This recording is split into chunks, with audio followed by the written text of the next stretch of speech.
अच्छा बेटा, अच्छा ठीक है। प्राइस भी बताते जाए भाई। हाँ बताते हैं।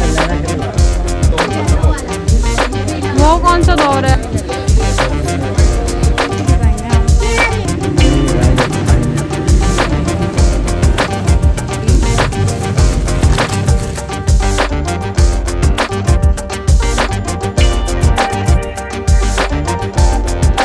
अस्सलाम वालेकुम जी, welcome back to my channel. कैसे हैं आप सब? उम्मीद है सब खैरियत से होंगे। अल्हम्दुलिल्लाह हम सब बिल्कुल ठीक हैं, खैर आफियत से हैं। अल्लाह ताला आप सबको अपनी हिफ्ज़ व ईमान में रखे, जहाँ भी रहें खुश रहें, आबाद रहें, आमीन सुम्मा आमीन।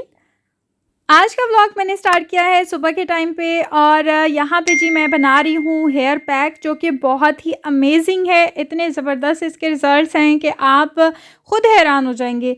माशाल्लाह से मेरे बाल काफ़ी लंबे हैं, थिक भी हैं और बहुत शाइन भी है इनमें। तो क्यों है? क्योंकि मैं घर पे ऐसी चीज़ें अप्लाई करती रहती हूँ। तो यहाँ पे जो मैं बना रही हूँ हेयर पैक, इसमें हमें चाहिए सूखी मेहंदी, आपको चाहिए 2 टेबलस्पून कॉफ़ी के, आपको चाहिए जी ऑयल, सरसों का तेल, और इसके अलावा 1 अदद अंडा। ये चारों चीज़ें हमने अच्छे से मिक्स करनी है। मिक्स कैसे करनी है कि आपने चाय की पत्ती का कावा तैयार करना है और उस कावे के साथ आपने इसको मिक्स करना है। तो उसके बाद यकीन कीजिए, आप जब अप्लाई करेंगे उसके बाद आप हेयर वॉश करेंगे तो आपको बहुत ज़बरदस्त रिज़ल्ट्स मिलेंगे। आपके बाल लंबे होना स्टार्ट हो जाएंगे, बाल घने भी होते हैं और चमकदार भी होते हैं। तो ये जो चीज़ें हैं ना, ये मैं शुरू से लगाती हूँ। शादी से पहले भी मेरे सब पार्लर वाली भी मुझसे पूछती थी कि आप बालों पे क्या लगाती हैं, आपके बाल बहुत खूबसूरत हैं, बालों का टेक्सचर बहुत अच्छा है और हेयर डाई की भी ज़रूरत नहीं पड़ती है। इतना ज़बरदस्त कलर आता है, लाइट सा, आपको जिस तरह का बरगंडी शेड चाहिए आपको, या अगर उससे लाइट चाहिए तो ये मैं आपको बताऊंगी कि आपने कितनी देर लगाना है। अगर आपको डार्क कलर चाहिए तो आपने कम से कम 2 घंटे लगाना है, और अगर आपको लाइट शेड चाहिए तो आपने 1 घंटा लगाना है। अब जी इसको मिक्स करने के बाद हमने 1 घंटा के लिए छोड़ देना है। उसके बाद आपने हेयर कॉम कर लेने हैं, अच्छी तरह से 2 सेक्शंस बना लेने हैं। पहले कुछ भी आप अप्लाई करते हैं, कोई भी हेयर पैक, कोई भी हेयर मास्क अप्लाई करते हैं, उससे पहले आप अच्छी तरह से बालों को कॉम कर लिया करें ताकि अटके वगैरह अच्छे से निकल जाएं। हर चीज़ जो भी आप अप्लाई कर रहे हैं आसानी से एक एक बाल पे लग जाए। तो यहाँ पे मैं हाथ का इस्तेमाल कर रही हूँ, हाथ से लगाऊंगी। मैं खुद ही लगा लेती हूँ क्योंकि मैं ये लगाती रहती हूँ तो मेरे लिए मुश्किल नहीं होता है। लेकिन सब मुझे कहते हैं कि तुम कैसे लगा लेती हो मेहंदी अपने बालों पे। मुझे ये भी होता है कि मैं किसी को तकलीफ़ ना दूँ, क्योंकि ये काम तो मैंने करते ही रहना है। तो इससे बेहतर है कि मैं खुद ही किया करूँ। बार बार किसी को कहना भी अच्छा नहीं लगता है, किसी के पास जाना भी अच्छा नहीं लगता है। तो यहाँ पे जी आप देख सकते हैं हाथों पे कलर आ गया, लेकिन इस कलर की कोई टेंशन नहीं है। जब आप वज़ू करते हो, जब आप किचन का काम करते हो तो बार बार पानी में हाथ जाता है तो ये कलर खुद ही रिमूव हो जाता है, एक ही दिन में गायब हो जाता है।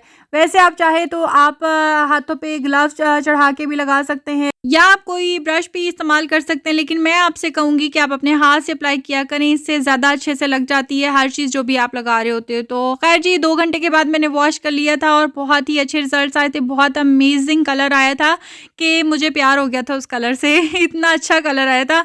और उसके बाद मैंने कंडीशनर किया था। ये भी ज़रूरी है कि आपने उसके बाद कंडीशनर करना है। वैसे तो ये आपका जो है ना, मैं आपको जो फेस पैक बताया है ये भी एक कंडीशनर ही है। ये होममेड कंडीशनर है जिससे आपके बाल तकरीबन 2 हफ्ते तक बहुत ही शाइनी से रहेंगे, बहुत अच्छे लगेंगे।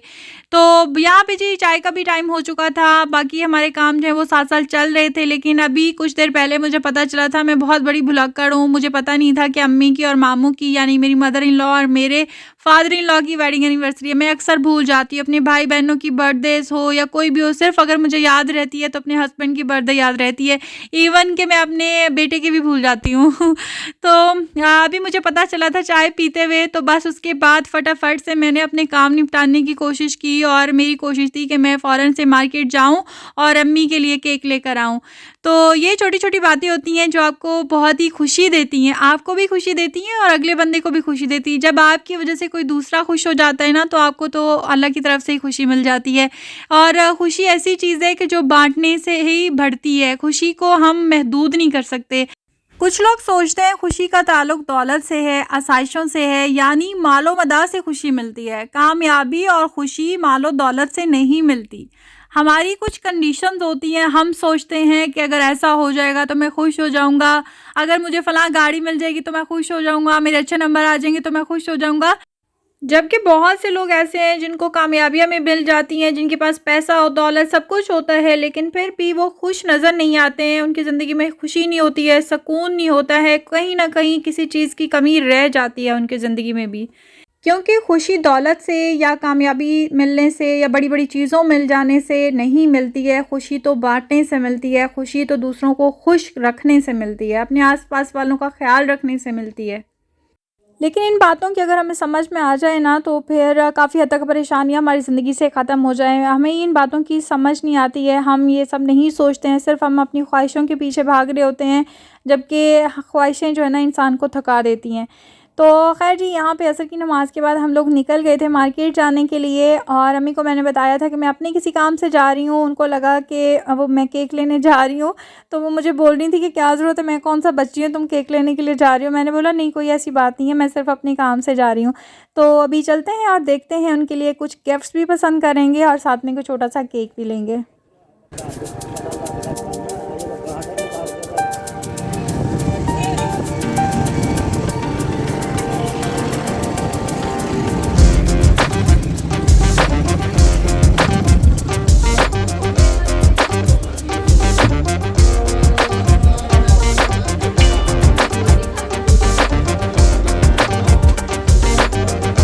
प्राइस भी बताते जाएं।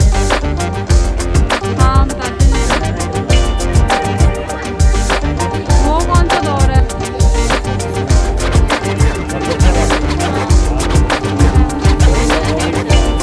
रेट क्या? पहले रेट लगाएँ।